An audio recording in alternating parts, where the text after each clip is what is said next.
নমরুদ কেন ইব্রাহিম আলাইসাল্লামকে আগুনে নিক্ষেপ করেছিল? নমরুদ 400 বছর রাজত্ব করার কারণে অহংকারী হয়ে উঠেছিল এবং সে নিজেই নিজেকে সৃষ্টিকর্তা মনে করত। একদিন নমরুদ ইব্রাহিম আলাইসাল্লামকে তার রাজ দরবারে ডেকে জিজ্ঞেস করলো, বলো তোমার সৃষ্টিকর্তা কে?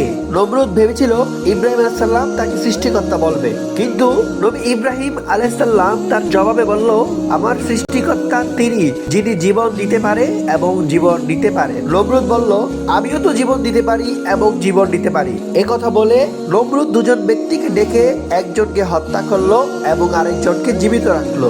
তখন ইব্রাহিম আলাইসাল্লাম বলল, আমার সৃষ্টিকর্তা সূর্যকে পূর্ব দিক থেকে উদিত করে, আপনি সৃষ্টিকর্তা হয়ে থাকলে সূর্যকে পশ্চিম দিক থেকে উদিত করেন।